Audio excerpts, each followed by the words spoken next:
Welcome to the Catholic Entrepreneurship and Design Experience monthly Groundwork session. Thank you for coming. This month we'll be digging deeper into Module 5, the freedom to be more. Think of these Groundwork sessions as our small group work session. If we could get together in person, you'd know those assembled here as colleagues who bring their knowledge and passion for learning to share and challenge each other. This group gathers to collaborate, share best practices, and challenge each other to not only improve how we deliver the seed material, but also to challenge the seed material itself to improve. We'll begin with a prayer, and then we'll get our hands in the mud and know that this work will bear great fruit in the lives of our students and ourselves. We'll begin in the name of the Father, and the Son, and the Holy Spirit. Come, Holy Spirit, fill the hearts of your faithful, and kindle in them the fire of your love. Send forth your Spirit, and they shall be created, and you will renew the face of the earth. Lord, by the light of the Holy Spirit, you have taught the hearts of your faithful. In the same Spirit, help us to relish what is right and always rejoice in your consolation. We ask this through Christ our Lord. Amen. In the name of the Father, the Son, and the Holy Spirit. Amen. Really excited today to have a very special guest presenter. She's been with us before, but today she is going to take the reins and walk us through some of her thoughts on Module 5 and also engage us in a conversation around what possibly you're doing with your students or perhaps you're already doing in your life to capture that freedom that we've been granted through the use and growth in virtue. And so with me today is our colleague at the Ciocca Center at the Catholic University of America, Professor Rebecca Teti. She is author, philosopher, mom. She is also the glue at the Ciocca Center and in her role. And we just are so glad to have her. And so thank you, Professor Teti, Rebecca, for being here tonight. And we are excited to have you lead us through. So thank you so much. Thank you, John. And thank you for being here to be backup, because for those of you who don't know, John's here on paternity leave.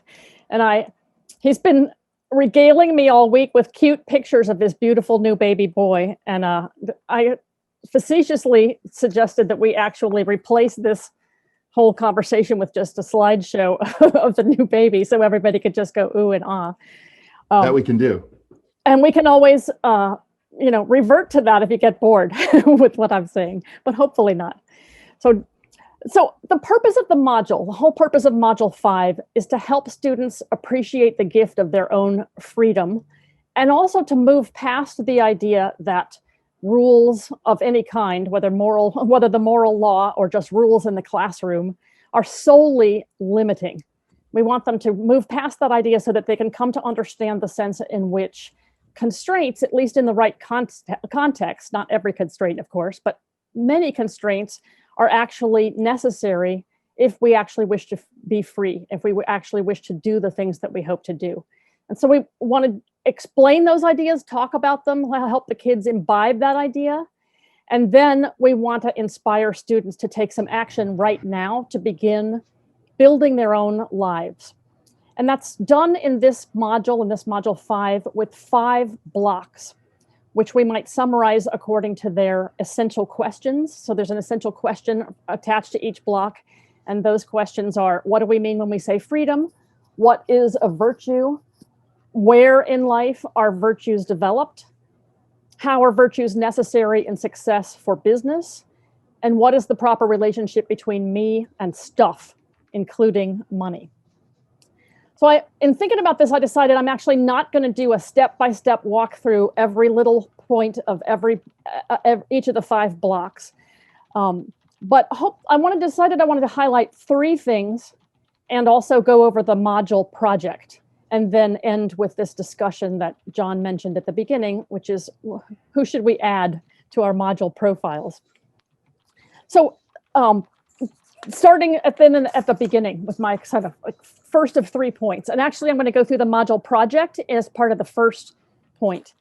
And the first section, or the first block, is really about freedom.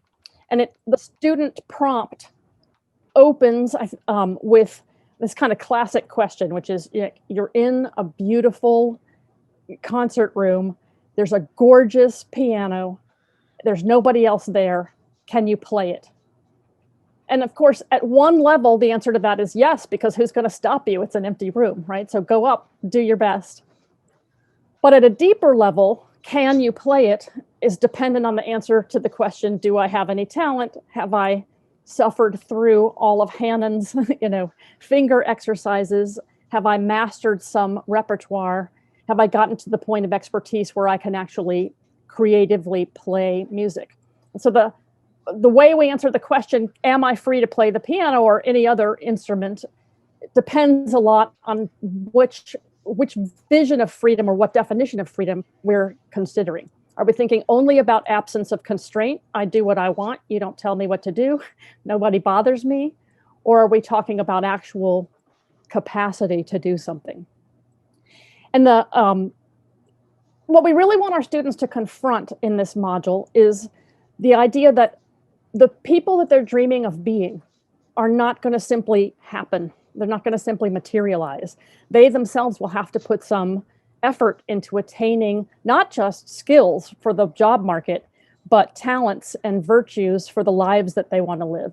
And the various blocks and the various exercises in the blocks that we try to do with, some fun, also some rich discussion, but also with some fun things. Like there's an optional activity for trying to play a game without rules and seeing what comes of that. But we're kind of coming at that from all different angles. That this truth of the person I want to be is not going to just magically materialize. I have some control over that and some input and responsibility into that.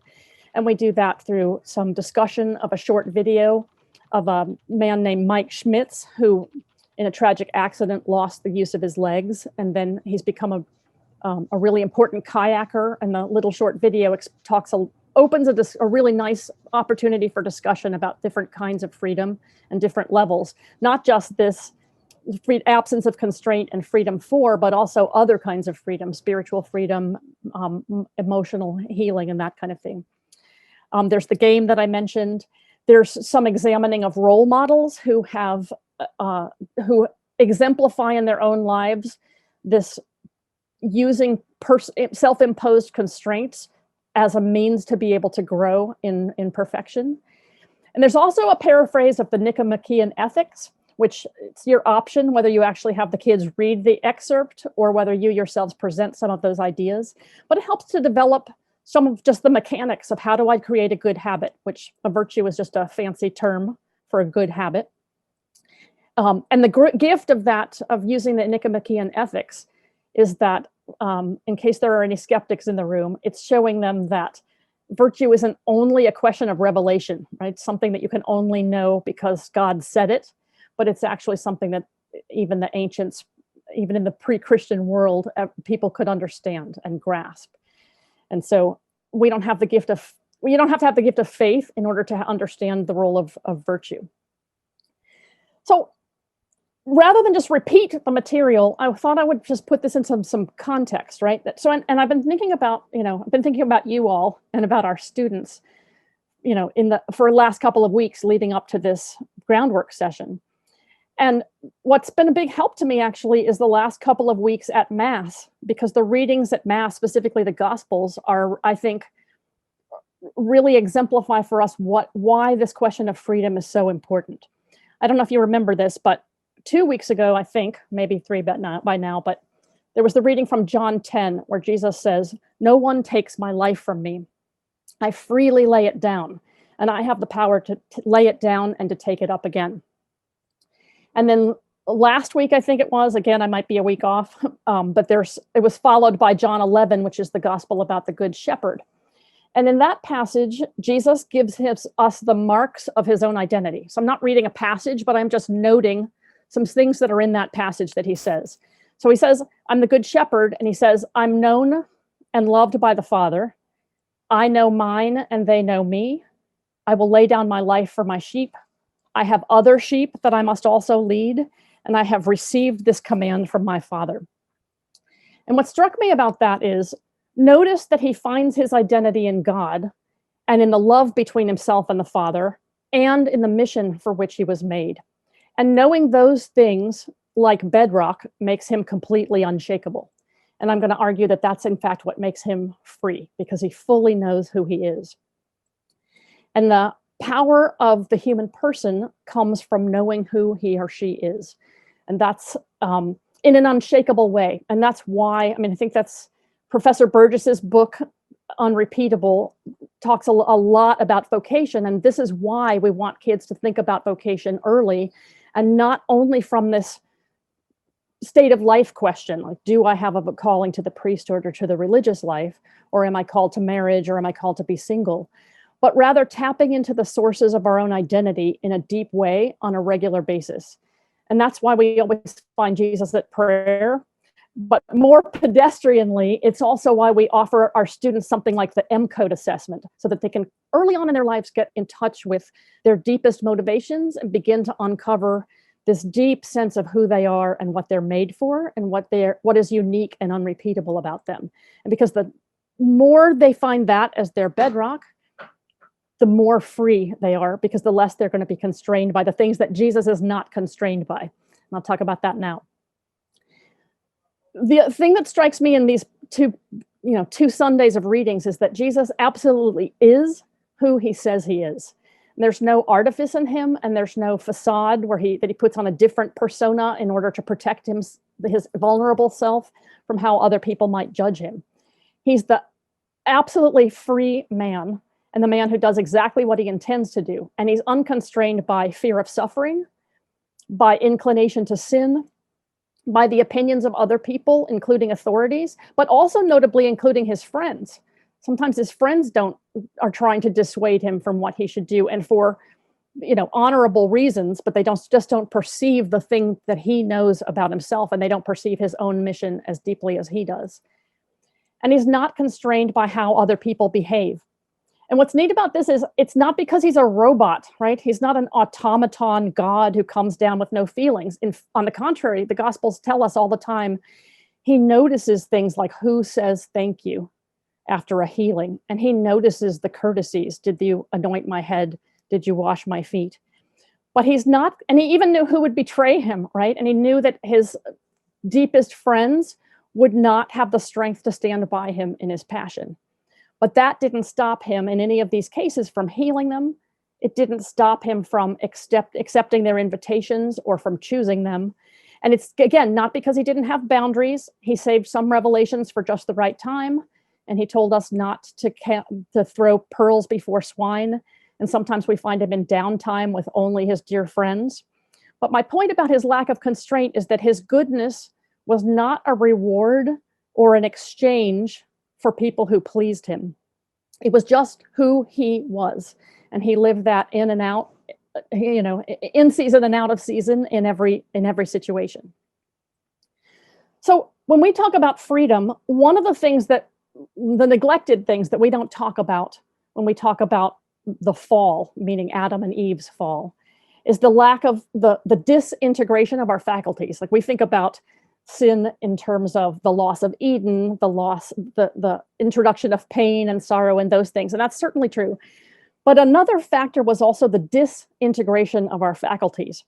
And so part of the ascetic effort that we make as Christians, and that humans make, that somebody like an Aristotle or somebody like a Boethius, right, might make, is an effort to grow in virtue so that we reintegrate those faculties to a certain extent, so that there's less of a war of the body and the imagination against the mind and the will, and more of a seamless functioning of all of those faculties together.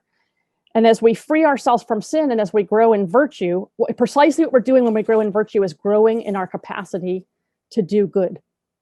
And some of you who've been on these calls with me before, where I always make my little interjection, here comes her stump speech, right? I always make the same interjection, which is, I absolutely maintain that most of us have no idea of the good that we're capable of, because we wrongly construe virtue as not doing bad stuff. Don't do bad stuff. And like, here's all the things I can't do. Instead of focusing on the moving from strength to strength and growing in virtue and gradually increasing my capacity to do good by becoming the person I was called to be in the first place. going deep down into my deep motivational drives, into the gifts that are there, the deepest desires of my heart, is not going to lead me into sin. It's actually going to be where I find who I am and who I'm meant to be. And when I'm that person fully, even without thinking about it, it's not that it's a matter I self-consciously put on my virtue hat and now do good, but because I am these things, wherever I am, I just bring a kind of goodness into every situation. And that Jesus promised his disciples that they will do wonders. And that promise stands for us. And what I've been thinking about these last couple of weeks is that promise stands for all these kids that we're going to be teaching, whom we love so much, right? That they are going to be challenged in a positive way, we hope, not just nagged what they shouldn't do, but shown all the good that they can do, or at least begin to dream and let their imaginations go in the positive direction of what they can do. That's the life of adventure that we're trying to that we're step by step trying to introduce our students to, by shaking off this idea of virtue as negative and rules as mere constraints or grudgery. So hopefully you're with me on that. No great arguments. I'm going to try to share my screen because I want to make one little comment about the module project. And feel free, I'm going to take a pause here. I know I speak really fast. I'm going to take a pause once I share my screen. You can certainly ask any questions at this point about the module project, but I think it's simple enough, but I just wanted to point out one thing as just a tip, like teacher to teacher. This is the Growing in Virtue plan sheet. And the kids, as part of this module, are going to gradually fill this out. This is the module project, and it's broken into bits. So in one of the blocks, for example, they're going to choose the 3 virtues that they're going to work on. And that's going to be as the fruit of a discussion or a reflection time where they think about things like, what virtue am I going to need in order to complete my Odyssey project? Or what's maybe a shadow side in my M-code assessment that I see is holding me back and I want to work to correct that? Or something, all kinds of questions and prompts that are going to let them think freely about what, and we also give them some cheat sheets of just lists of virtues so that they have a whole bunch of ideas. So, one part is just literally choosing 3 virtues I want to work on. And in a later point in the module, we're going to ask them to actually make a plan for how they're going to live those virtues out and keep track of how they're doing it for a couple of weeks. But I just wanted to make a little point about this 3 potential actions for each virtue. Going back to this premise that we want to break away from the idea of thinking of virtue as something negative and embodying constraint, rather than a chosen smaller constraint in service of greater freedom. And that is that one of the things we want to do when we choose virtue, or when we grow in virtue, is try to overcome evil with good, or drown out the darkness with light. So to the extent you can, I've found that with students, and actually I have some training in spiritual direction, and I find this even with adults have a really hard time doing this. But to the extent that they can think of 3 ways to grow in a particular virtue, see if you can guide them towards actions that they're going to do rather than things they're not going to do. It's not about suppressing themselves. It's not about don't. It's about, I'm going to replace a negative behavior with a good one by practicing it. So in other words, I don't know, maybe the person thinks she needs to conquer laziness, but the 3 potential actions, one of the actions for the virtue is not going to be, I won't be lazy. Because what's the problem with that? You tell me. I'm going to throw open a question to the classroom. What's the problem with saying, I won't be lazy? It's not measurable. That's excellent. That's spoken like a good somebody with expertise in business. It's not measurable. And what else do you notice about it? It's framed in the negative. It's framed in the negative. And it's also, I would argue, if I'm a lazy person and I had the capacity to just not be lazy, I just wouldn't be lazy already. In other words, it calls on me to already have something that I know that I don't have. So what I need to do instead is to come up with 3, perhaps very, very small, like maybe I'd be even embarrassed to share them because they're so small, but for me, it's conquering myself. So I had some friends years ago, like decades ago now, I'm giving my age away, who introduced me to the concept of the heroic minute, minuto heroico. Have you heard of that? And it's the concept of never hit the snooze alarm. Jump out of bed the instant the alarm hits. And that is painful when you first start it, but it becomes a really good way of jump starting your day and not wasting the first precious minutes or 10 minutes of your life, right? So in other words, it's a positive, doesn't mean it has to be huge, but just a positive action, right? Or maybe somebody's trying to overcome shyness, and it'd be, instead of saying, I won't be shy, right, which isn't very helpful, it might be more helpful to say something positive like, I'll think of something kind to say to every person that I interact with today. Or I'll think of a good question to ask, because thinking about the other person is going to help me replace others with myself in my own preoccupation. And that's how I'm going to overcome my shyness. Does that make sense?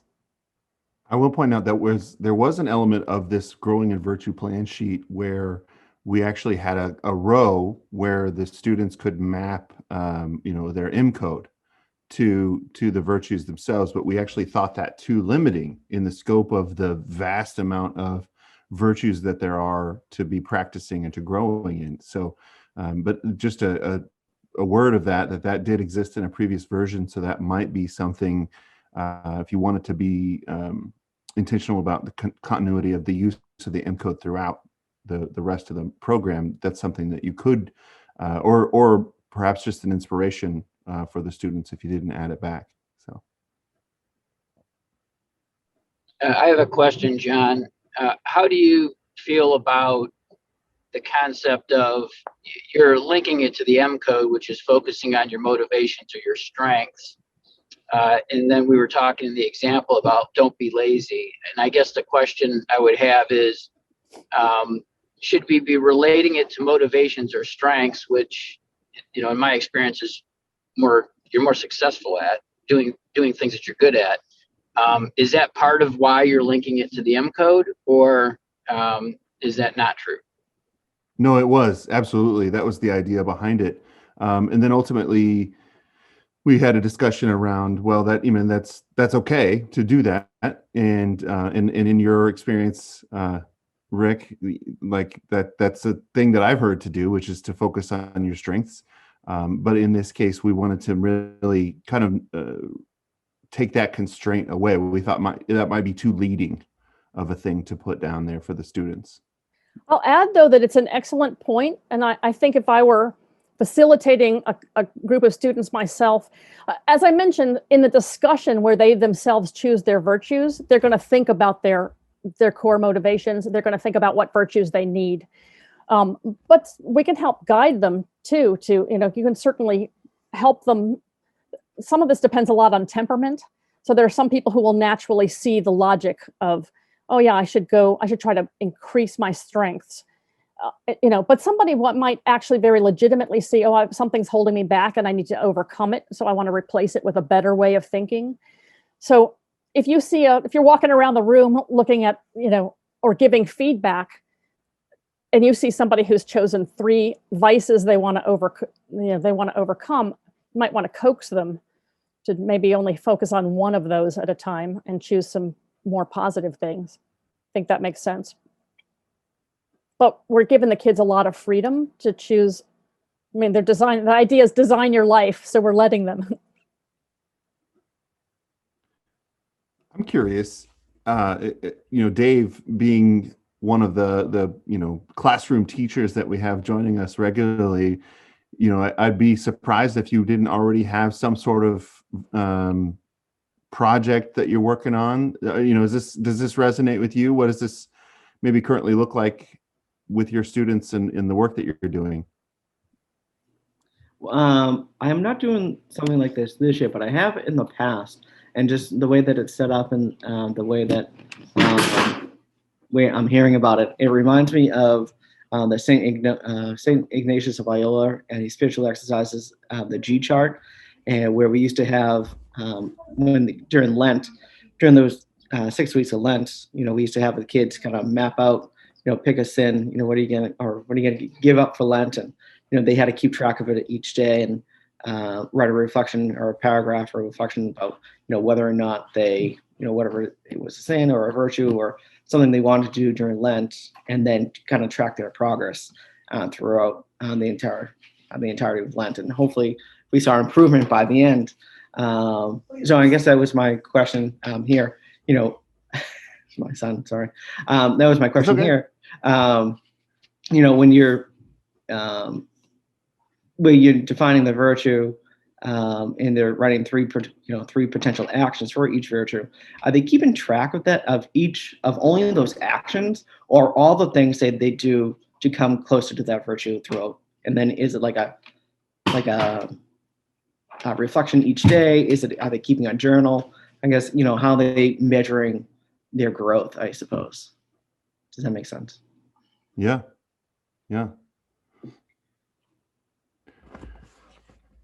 What I could see happening is something, inspired by what you were just talking about, having the reflection, right? You're in the beginning, they don't get their growing in virtue sheet to complete it. So it's actually multi-phase throughout the blocks, right?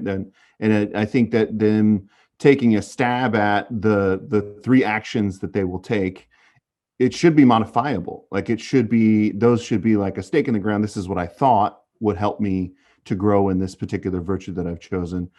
And if they are able to reflect on that, especially based on what actions they did take and how did that go, I would think that would be wise to have that be kind of modifiable in a sense.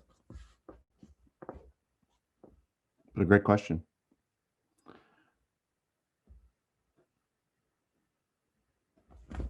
Okay. And yes, right. Dave, we welcome little guests. Like, we're happy. All are welcome here. All are welcome.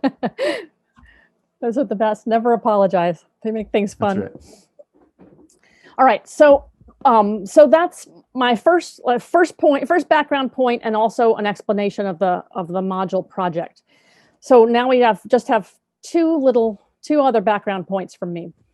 The first is, I'm going to skip ahead to module 4 block 4. So because the first 3 blocks have to do directly with what is a virtue, how do you develop a virtue, these kinds of things. And then we get to a question about the virtues of business, what virtues are necessary in business. And I just wanted to put in a little plug, if you haven't read this little excerpt that we give called The Cardinal Virtues of Business. I just enjoy this reading so much. And I'm going to give you a little background because it's an excerpt taken from a book called Business as a Calling, written by the philosopher Michael Novak, who that book, Business as a Calling, had a transforming influence on the Ciocca Center's founder, Andreas Widmer, he's the author of The Pope and the CEO, and some of you have seen him at other sessions that we've done. As he put it, he said, it took somebody who was a non-philosopher, and it took a lot of things that I had been thinking about and puzzling about in business, and it put words to them. And so I think you'll just really enjoy it. And he was he spent the last year of his life teaching actually at the Ciocca Center. So he was our colleague. I used to say, because when he got sick, I was sharing an office with Andreas Widmer, but it was actually it's meant to be Michael Novak's desk, but they hired me in the interim while Michael was in failing health and never came into the office. So I used to say that I occupied the prestigious Novak chair, but I meant it literally, not in the academic sense. But anyway, he was a wonderful, thoughtful man, and he had 2 great gifts. Synthesis. He was great at noticing connections between theology, philosophy, and economics, but also at taking really deep theoretical ideas and explaining them to people who weren't trained formally in those disciplines. So he's great at expressing those things for non-experts. And he's also excellent at something that I'm just going to call reality. He's going to call it, actually in this excerpt itself, he's going to talk about practical realism. And he talks about that as a virtue, but it's one that I think Michael himself had in spades. What I mean by that is that he could look beyond the theoretical or beyond the names that we give things and notice things that are actually happening on the ground that other people wouldn't necessarily notice. And you'll see that that plays out in this little excerpt that we've given you on the cardinal virtues of business. But basically, what Michael's insight was that culture, sometimes even Catholic culture, tends to look down on business people. Not always, not in every respect, but it's the first place in popular culture that we look for villains for our stories. The bad guy in the movie is almost always the greedy businessman, right? And we also tend to think of business as small-souled and boring and repetitive, right? Or at least popular culture thinks of it that way. We're like, oh, business, it doesn't seem very exciting. And so Michael, just as an example, took a look at business in action, like somebody who starts a business. And he was just thinking about his friends, and he takes an example of his friend who was actually, I can't remember now, but he was doing some kind of academic work. But he had this idea for a business, and he just decided to go for it. And Michael watched what his friend did, and he said, this is not boring and repetitive and soul-sucking and selfish. This guy is courageous and creative and has put just as much of himself and his creativity and his kind of tinkering with things to make things work and figuring out how it's going to work. He's done just as much of that in founding a business, in founding a small business, as any artist does. Michael himself was married to a wonderful painter, and he thought, my Karen, does these beautiful paintings, but my friend is doing the same thing, or at least an analogous kind of thing, right? That there's a great deal of creativity and energy in creating a business, and businessmen are proud of those things in the same way or an analogous way to the satisfaction that an artist feels after creating a great work of art. And he notices that it's not just creativity in a single aspect. So that, in other words, if I don't have that kind of creativity, it's closed off to me. Business is closed off. But that actually, there's many facets of the creativity that goes into business. There's imagining how to meet a need. There's envisioning how you would organize people in order to make sure that that need is met.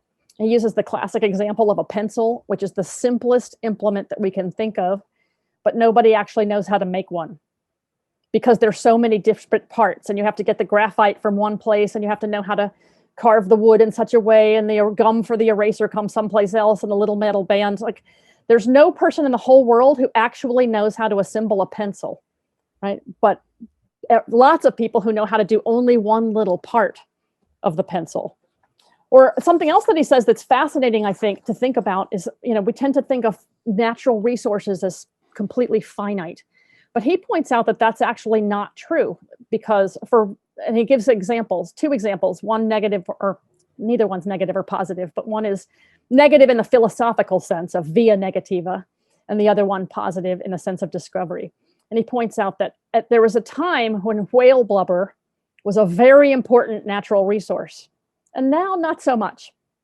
And there was also a time when Saudi Arabia actually considered oil a nuisance, until human ingenuity discovered what you could do with all of that stuff, right? And so his discussion of creativity, I think you'll find, is a really marvelous simultaneous appreciation of both nature and nature's laws, and also man's ingenuity. It's a very, dare I say it, Catholic way of looking at things. And so he talks about that in terms of creativity. He also talks about community. And this is another thing where I think it's a very powerful and unusual insight that he has, because we tend to think, I don't know about us on this call, but the culture tends to think about business as something isolating, dehumanizing, greedy, winner take all, or we think about rugged individualism and pulling yourself up by your bootstraps and the great, noble entrepreneur. But Novak watched his friends, not just one, but several friends who started businesses, and how they lived their lives and what they did. And he says, this is not teaching people how to be isolated. It's teaching people how to be interdependent, right? What it takes, the number of people and the number of connections and polite and courteous and in uplifting interactions you have to make a pencil, or to create a a home business that, I don't know, vacuums houses or what have you. Those things are actually teaching us interdependence and showing the world how interconnected it is at all different kinds of levels. And I was thinking about how, in rereading it, how right that is. My parents have this lovely little family restaurant near them, Primo's Italian Restaurante. It's actually Greek. The family that runs it is Greek, and there's a lot of Greek food, but it's an Italian Restaurante. And it's been really interesting and beautiful to watch the witness of the man who owns this shop, because my parents always go there at Christmas, or like the day after Christmas. My whole family always goes there. They have a massive back room that can accommodate, a large crowd, and it's the neighborhood hangout. Everybody goes there. Everybody knows everybody else.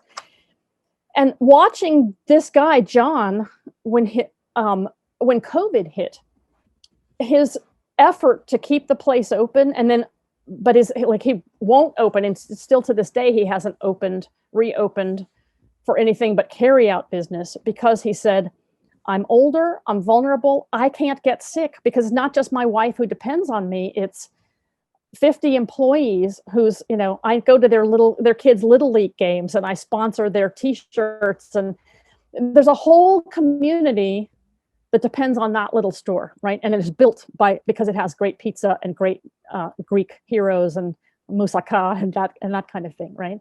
And it's very much on his heart. Hasn't been thinking in this last 18 months about, he has, I'm sure, been thinking about how to make ends meet, because he has to pay for people's salaries, but he's not thinking about, me alone. He's thinking about that community, right? So business builds community, and it's inherent to the activity of business to build community. And then the third thing he talks about is practical realism, just this idea that, we can think of the bottom line too negatively, like, oh, he only cares about the bottom line. But actually, that's a way of staying grounded, of knowing whether your product or your service is actually meeting a need and making good decisions for the benefit of those communities that you support. So I won't belabor that point, but just to say that I think that's a really delightful little read, and he's just got unique insights that nobody else thinks about business quite in that way, right? So I think you're going to really enjoy it, because it's very encouraging on top of everything else, right? It's encouraging about human nature, and it's very insightful about the richness of daily life, and he appreciates and sees people who are doing ordinary things without much credit, and sees what they're doing and what its actual value is. So I think that's lovely.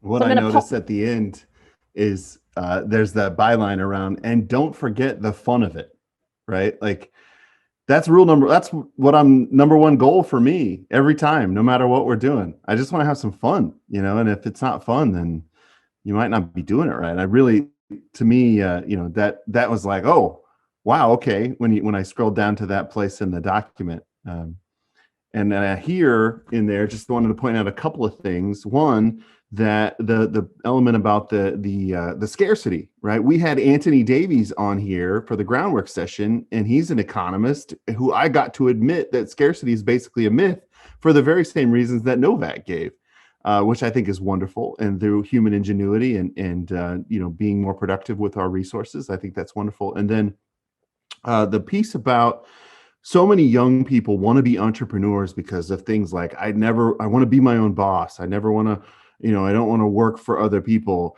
But and then we celebrate these personalities, right? There's what I call the myth of the maverick, and it leads young people or would-be entrepreneurs to believe that it's just up to them, and that they are the ones that are going to make this happen, and they don't need anybody else. But that's the complete opposite of reality. And that if you go and if you want to be successful, if you want to make everybody your boss, be an entrepreneur.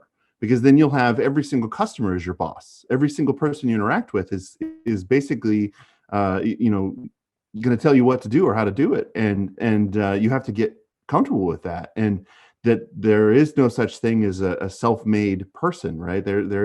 We absolutely depend on each other, and the more we embrace that, the more collaborative and productive we can be. I really wanted to bring that home, because that's what I noticed in the reading of this excerpt. Thank you, Professor. maybe this is a good moment to pause for a question or a comment if anybody else has a thought before I move on.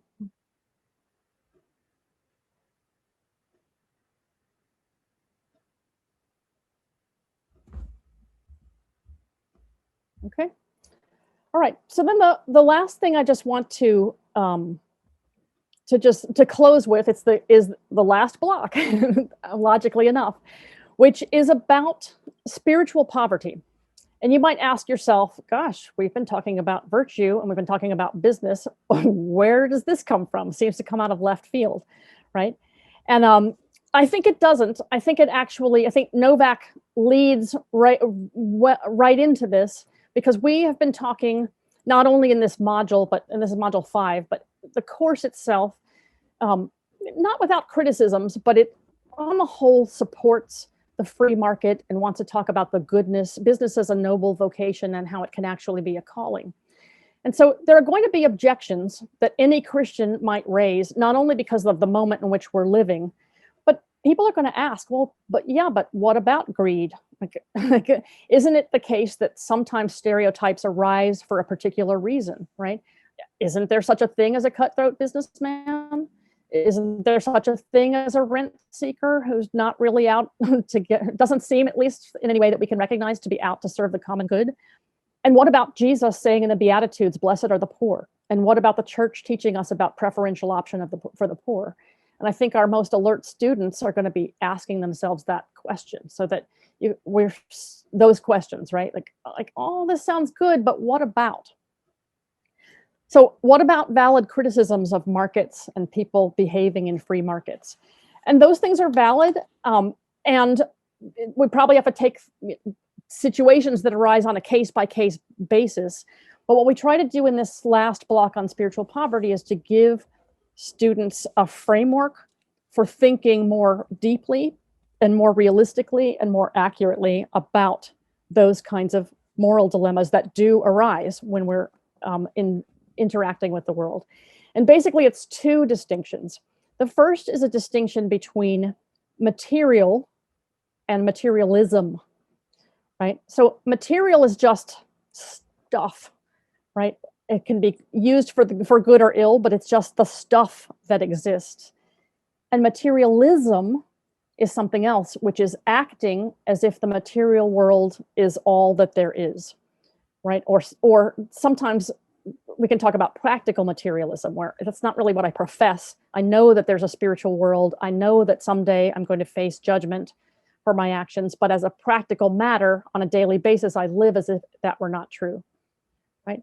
So material, I'm not to say, I have to think of an example, but I'm not saying that there's no such thing as a completely evil item. Like pornography is not a product that I think has any good whatsoever.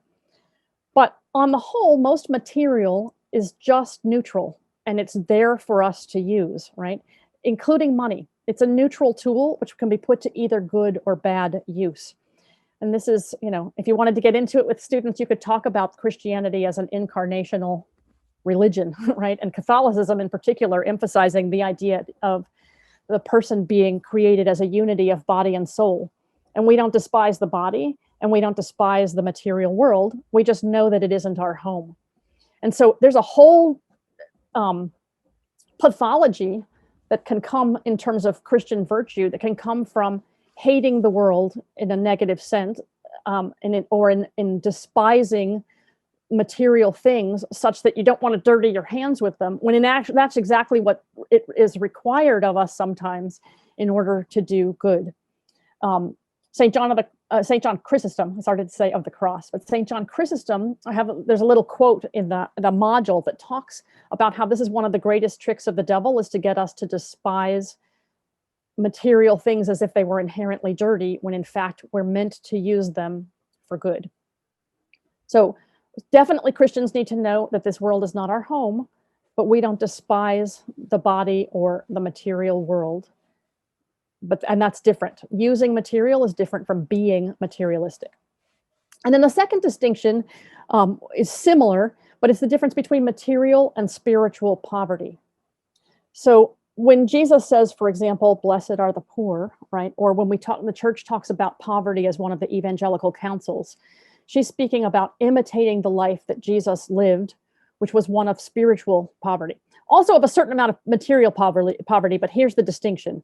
Material poverty has to do with not having enough of material things on which to live. So the kind of abject poverty where I don't know how I'm going to feed my kids tomorrow. And St. John Chrysostom, again, will talk about how that absolutely must be relieved. It is the duty of every Christian to think about how to alleviate that kind of gnawing poverty. And he has a really interesting reason why, though. It's not only because it's not consistent with the dignity of the human person to be living in abject poverty, but he also says when you're that anxious about where you're going to sleep, where you're going to get your next drink of water, how you're going to support your family, you actually are too anxious to pray. It requires a certain level of material abundance, not wealth, but it takes a certain material platform on which to have even the spiritual peace in order to be able to grow in holiness and to be able to grow in union with God through prayer. And so material poverty is definitely to be relieved, right? And preferential option for the poor is a very serious thing, but not only because we want to alleviate that abject poverty, but also because when people have few resources, they tend to kind of slip out of our notice. And then we start to make decisions without their input. And part of preferential option for the poor is respecting the subsidiarity and solidarity. It's not just solidarity in the sense of I feel united to people who have material poverty, but also I respect their dignity and I respect subsidiarity. That means they have the right to have input into decisions that affect them. And they have the right to be brought into the circles of exchange so that they themselves can help flourish and develop their virtues and their talents and their core motivations in exactly the way that we are hoping that our students will, right? That's different. Alleviating that kind of material poverty and being very sensitive to make sure that we don't accidentally shut people who are in poverty out of the circles of exchange. That's different from the spiritual poverty to which we're called to as Christians. And that's a virtue which is something to be sought. And it entails simply being in right relationship with the whole created world, right? So it's the form of poverty that we're talking about when we speak about the evangelical counsels, about poverty, chastity, obedience. So that form of poverty is not, I have to live in abject poverty in order to be Christian.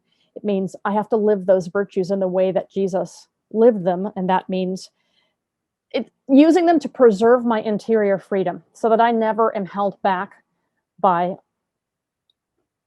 needing some particular thing, right? That poverty, properly understood, spiritual poverty, actually helps us to be rich in this life because it helps us to put the goods of the world to good use instead of kind of hoarding them for our own use or for our own sense of false security or being so attached to them that we compromise our souls for them. So that's just kind of where I wanted to close out that little point, or that block, is the importance of that section, because it's just an important part. You know this. This is just me saying something that I can't stop myself from saying, right? But it's an important part of teaching, if you want a lesson to come through, is to anticipate what the objections are going to be and to address them. And I think those two distinctions help our kids, give them really good tools to think about the moral questions that they are certainly going to be faced with, but in a more mature way and making distinctions that are important. So I'm going to pause there for questions, comments, concerns, and then we're going to open it up to a neat little discussion, I hope, about who are some other role models beyond the ones that are mentioned in the module.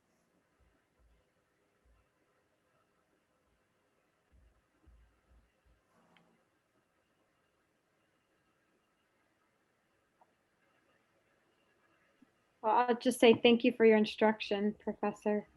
That was really great. And I have a healthcare background, so I'm laughing my way through some of this facilitating with my son because it's,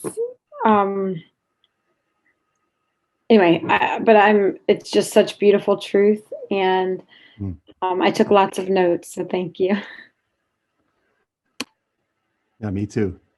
I was reminded of Proverbs 30, where, verse 8, put falsehood and lying far from me, give me neither poverty nor riches, provide me only the food I need, lest being full I deny you, saying, who is the Lord? Or being in want I steal and profane the name of my God. That always comes to mind when I think about my right order, my ordered life to this material world. That's a perfect, we should add that to the module or in the We should. resources. It's perfect. We should. Let's see. I'll write that down.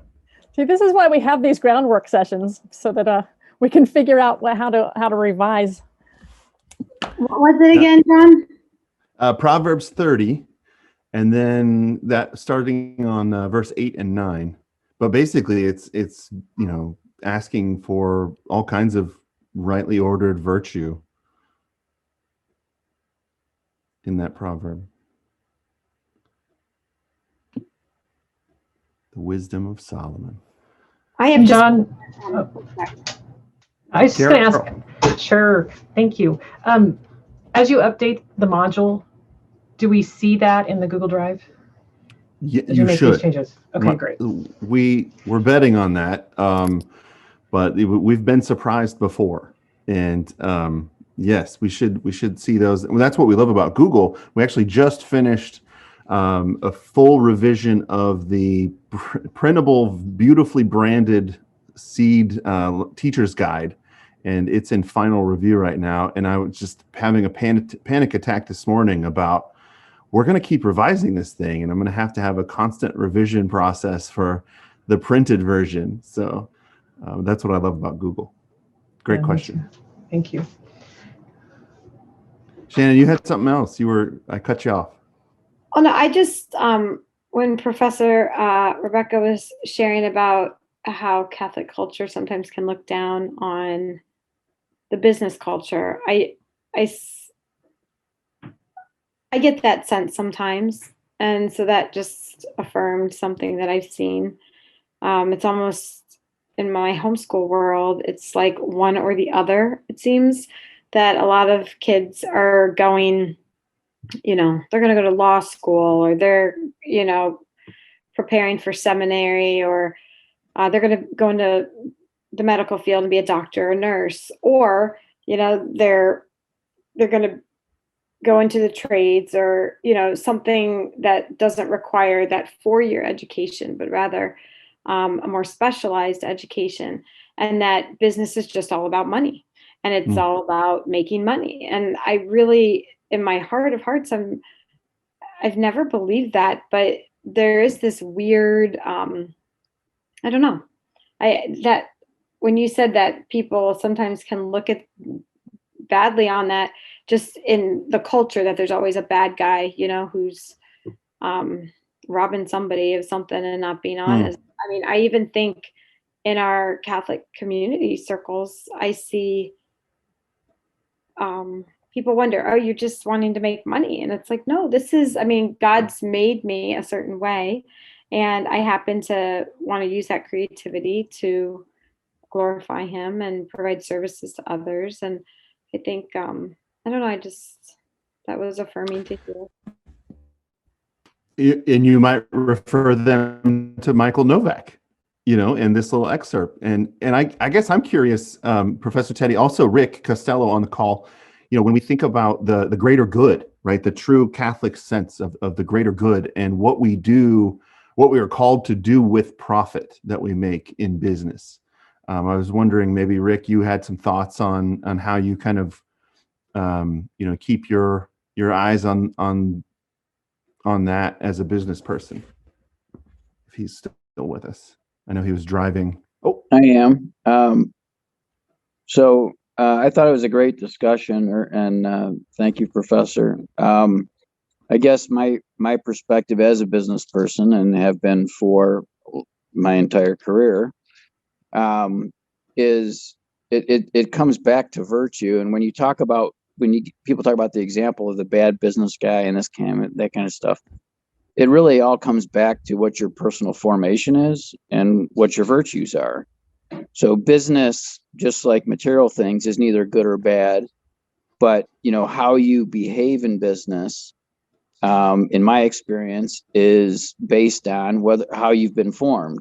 And so a lot of the people that I hang out with are other Catholic business people, and how you conduct business in terms of how you hire people and what wage you pay and the opportunities you give people and the policies that your business sets, all those things, how you do business is based on your personal formation. And so I gave a talk once to young Catholic professionals, a group, and as it relates to the virtue piece, in my mind, practicing virtue in little things, the little asceticism, the different things that you do to mortify yourself, or the things that you do to practice virtue, are crucial to how you behave in a business environment. Because if you don't practice virtue in the small things, when you have to make a split-second decision on something that has a moral connotation, and you haven't practiced in the small things, you can goof. So I don't know if that helps, but from my perspective, it's entirely related, virtue in business, in terms of how you conduct yourself, and then what you do with the money you make. I was thinking there's two sayings that I thought were kind of appropriate for this module. One is from a book called Created for Greatness by Havard, and he's speaking of the vocation of business, right? Like Michael Novak was, and he's talking about that you're created in God's image and you're created for greatness. And when he talks about talents, he says, to not take advantage of your talents is not humility, it's ingratitude. So if God gave you talents that you don't take advantage of, and you're good at business and you do those things, you're not being humble, you're being ungrateful. And I also, as it relates to the other topic, which was, giving away money, or what do you do with your money, the preferential option for the poor and all that stuff. I think that's all great. I also, though, think about, how as a business person, if, the in the gospel, when they're talking about the guys who multiplied the talents, if you're good at multiplying money and employing people and giving opportunities and all that stuff, if I gave all my money away, would that be less productive than if I took the money and tripled it and gave all kinds of people jobs and did all kinds of other things? So I just think it's a great discussion, and I think it all comes back to the virtue of the individual person who is engaged in business. Thank you for that. That's super insightful, and it makes me think of so where Seed comes out of the Entrepreneurship Center at Catholic U, which is called the Ciocca Center. So one of our major donors is Art Ciocca, who is the guy behind the wine group. If you've ever had cupcake or a cupcake wine, or I can't think of, for some reason I'm drawing a blank on his main brand. But anyway, many wine brands. Many, yes. But he's working on a book, or our boss, Andreas Widmer, is working on a book about principled entrepreneurship, which uses a lot of examples from Art's own life and experience. That book's forthcoming. But one of the things that I've heard Art say is that, our whole center is basically his brainchild in a certain respect, because he's helped us raise the money to do our center, and he's given not only to our own but to several other centers. So he's done a lot of good through philanthropy, but he will say that he's just so aware that he never did as much good through philanthropy as he has just by being he doesn't call himself virtuous, but I'm calling him that, a virtuous businessman, because of exactly what Rick is saying, because of all the people he employed, and not only employed, but employed in a certain kind of work environment that allowed them not just to make a bare wage, but allowed them to, to make a living wage, and also to develop their own talents and to discover who they were and to help, flourish and become the bedrock of families and communities themselves. And so Art sees that very clearly and is very moved by it. Like, feels very humbled by that experience and having been able to have that experience. But that's not part of the tale of business that we usually tell, as Shannon points out. Yep. Well, there's tons of bad examples, right? And Right. Perhaps this is a moment, maybe a good place to just have a touch point for students on the idea when Christ talks about hate, he's not talking about the opposite of love. He's talking about loving things less. In the biblical sense, the word hate was different than we think of it now. And the true opposite of love is indifference. This idea of hate, in that you want to hate the material world. It's not that you loathe it and wish you weren't here. It's that you want your love for virtue or for Christ to grow beyond that of your love for this material world. And then the last thing I'll add, this is always such a great discussion. And Lise Alexander, if you have anything, especially with your wisdom as an educator, love to hear you.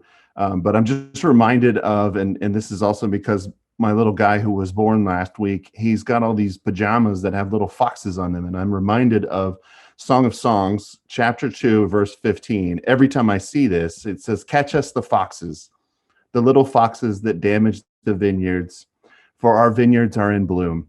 And the chapter is not necessarily talking about that. It's talking about something else, but it always reminds me that it's just those little nits, those little deficiencies in your character, the things that are your tell about how rooted in the material world you are, that other people can feel or they can sense in you. And those little foxes are maybe what we can root out through the growing and virtue plan, through this block, through this module.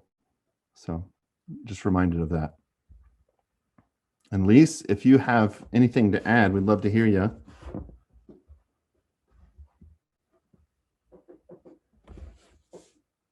And Rick, I wrote down that book, Created for Greatness. We do have a growing list of literature that we're adding to, and that's a wonderful one. Thank you for that. Yes, thank you. And who was the author? Was it Navard? Havard. Havard. I think it's Alexander Havard. Thank you. And where can we find this growing book list? That, my friends, is on Google, and we have it in, oh boy, where's my thing? We have it in the module list. So if you go to the link for C 2.0, there's a subfolder called Supplementary Resources.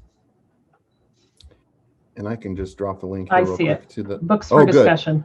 Okay, yes. Great. And it's all a work in progress. So if you have suggestions or comments, things that come to mind, we'd love to grow not only the reading list, the speakers list, the glossary, films for discussion. All of that is all up for grabs, and we love your contributions to those. On that note, there's a group out of Colorado called Families of Character, and we did it for a while with one of our homeschool daughters, and it's really well done stuff on virtues, and it speaks to how the virtues kind of the middle point, and in terms of between a vice and going too far one way or the other way. But it was a really good group that had videos on practicing virtue that you'd watch with your kids, and then they would practice that particular virtue for a week or a month or whatever it was. But they're another group that is specific to practicing virtue. Thank you, Rick.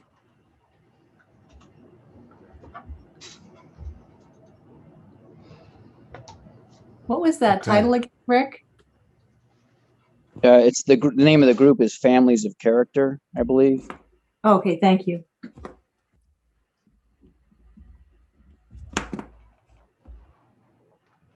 Wonderful. Well, great. Okay. The last little piece of my presentation is not really much of a presentation at all, but hopefully a what they call in blogging a bleg, where you reach out to the audience and crowdsource. You beg through your blog. But so there's a section, I think it's block 2, if I'm not mistaken. I could be misremembering, but where we, in talking about virtues and talking about choosing disciplines for the purpose of growing in virtue, we look at some module profiles in order, and we tried to give a wide range of states in life and backgrounds, but just examples of people who their dedication to a particular routine or a particular set of disciplines that caused them to flourish. So that in the midst of the seeming drudgery of those routines, it unleashed them to do great things. And the examples that are in the module, in the profile, are Ben Franklin, Flannery O'Connor, Wilma Rudolph, who was a great hero of mine when I was growing up, the Olympic champion, but she had polio when she was a child and couldn't walk properly, and just her sheer determination in overcoming that. Archbishop Fulton Sheen, Mother Teresa, and Fred Rogers. And as I say, all of them are chosen, for wildly different reasons, but they have in common this choosing of a particular set of practices to help discipline them in order to unleash them for great things.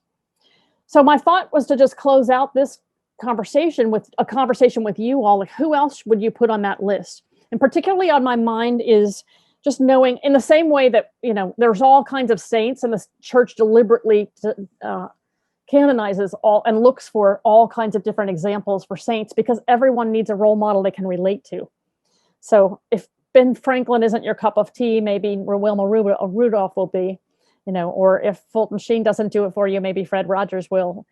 Who else would you put on that list as an example of somebody who you can think of who exemplifies discipline in the service of greater virtue?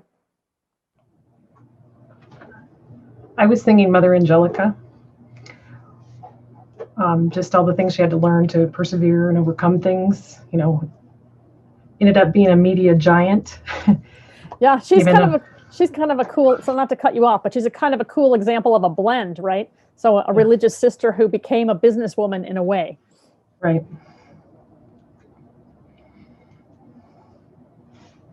Thank you, Carol. Mm-hmm. Clarence Thomas. Oh, wow. Yeah, good.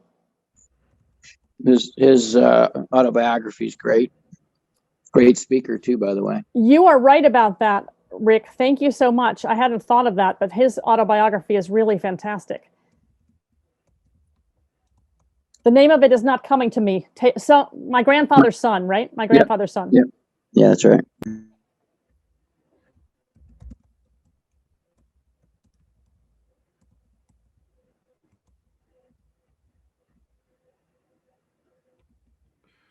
We've been frequently asking for the intercession of Mother Angelica at the Ciocca Center recently because of her fundraising abilities.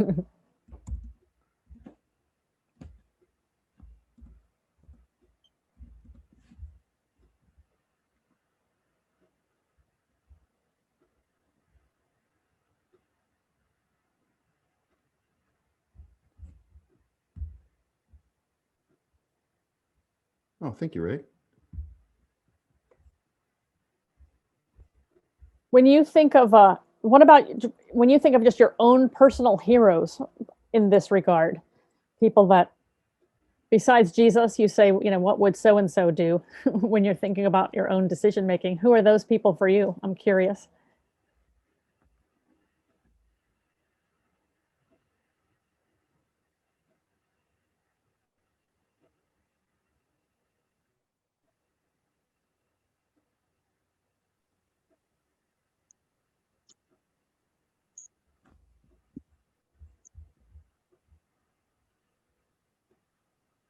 would say, John Paul II, or just from historical figures, people like Lincoln or Washington or Eisenhower.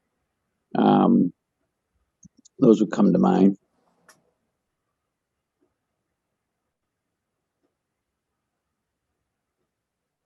Those are great examples. Except tell me more about what you're thinking about in terms of the example of Eisenhower. I'm not disputing you. I don't know too much about him. So what are you thinking?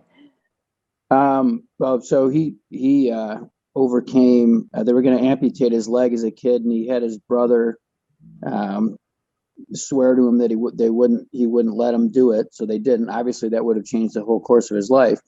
But in terms of he was president of Columbia University. He rose up through the ranks. He was Allied commander in World War II for the D-Day invasion. Then he became president. I just think his perseverance, so overcoming obstacles, his perseverance, his humility in terms of, he wrote a letter saying, if this doesn't succeed, D-Day, taking responsibility for it, not, for the fact that it wasn't successful, and just had a lot of virtue in terms of how he led his life, from what I've read. Oh, that's great. Thank you. I never heard that story about his childhood near amputation. That's new to me. Yeah. He was a good Kansas boy too. We hear a lot about him here in elementary school in Kansas. We learn a lot about him.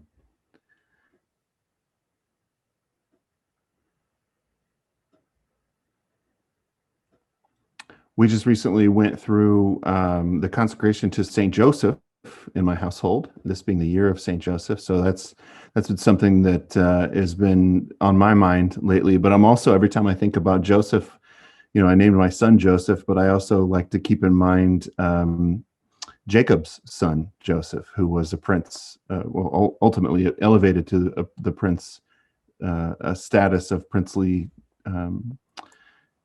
He was a savior of many, and ultimately had gifts and faced hardship and had to do an enormous amount of forgiving in his life. So I think about that Joseph.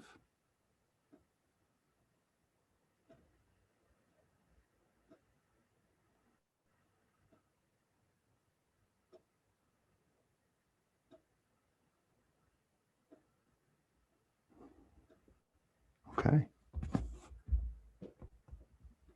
Last call. Anybody you're thinking about? I will add that as a mom homeschool alumni, I have, for all the years homeschooling, think of all the other homeschool moms that have been role models for me. And, parents, homeschool parents in general, especially those who are trying to juggle multiple hats, multiple children in the culture that we live in.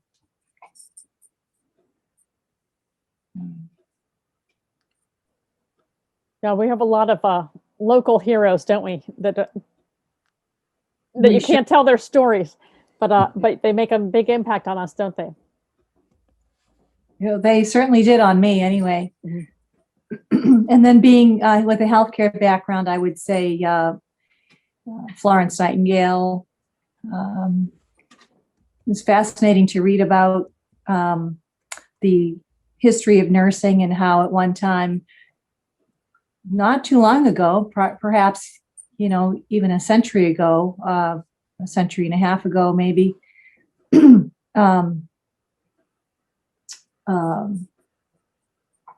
I'm sorry, not a century, a couple hundred years ago, around Florence Nightingale's time, when she started to revamp the entire nursing system and bring it up to a professional status. Nurses would stay with one patient like 24 hours a day. They would, sleep under the patient's bed. Just really heroic things that would be pretty much inconceivable today. Not to take away from all the heroic things that our healthcare system is doing these days, but yeah, Florence Nightingale comes to mind for me, and many other nursing pioneers.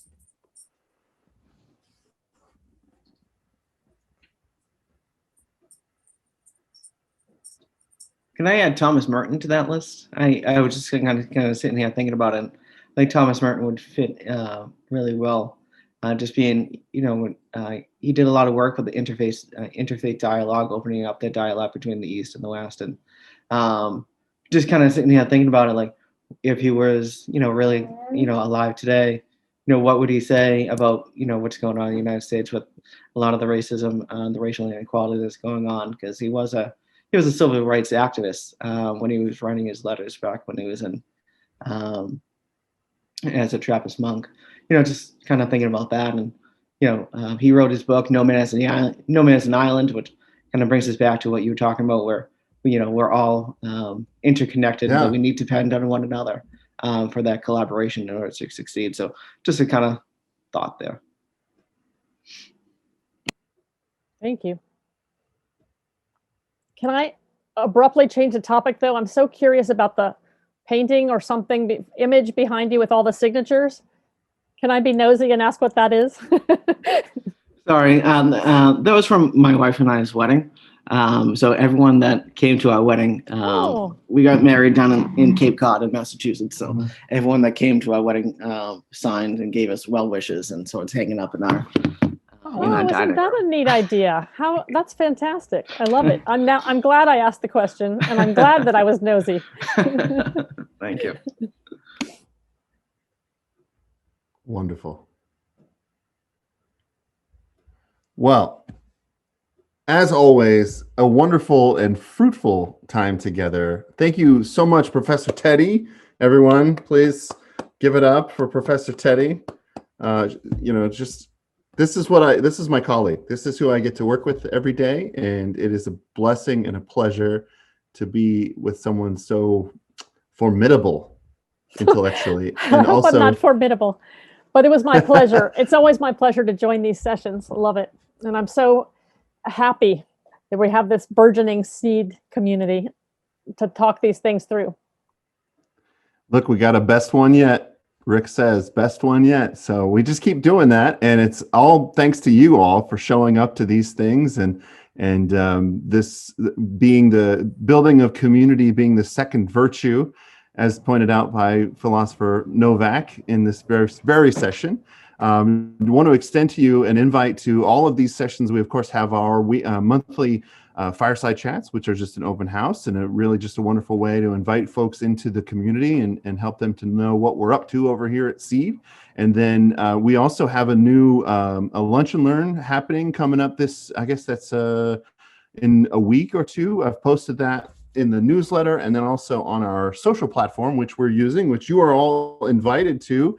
Some of you are very active on that. Thank you. We're using a platform called Basecamp, and it is essentially a project management platform, but Basecamp has seen fit to offer it for free to educational institutions like ours, and we are using it as such. We have you've been invited to the Ciocca, or the Seed Facilitators group on there. If you haven't already, if you'd like to be part of that, just let me know. I'll get you invited to that. And it's a really easy way to communicate amongst ourselves. And then also our faithful friend, Rick Costello, is pioneering. He's the pilot of our seed certification process for facilitators using Basecamp. And he's done wonderful, wonderful work in there. And he's actually right at module 5. So the timing on that was just absolutely divine. So thank you, Rick, for the hard work you're doing there. And I will circle back with you also to get you involved in the community side of that, because it takes a little bit of doing. But all of you are welcome to join us on there. Just send me an email if you're not already on there and you'd like to join us, or if you just want to know more about it, just let me know. And I'm always easy to get, john@seedprogram.com.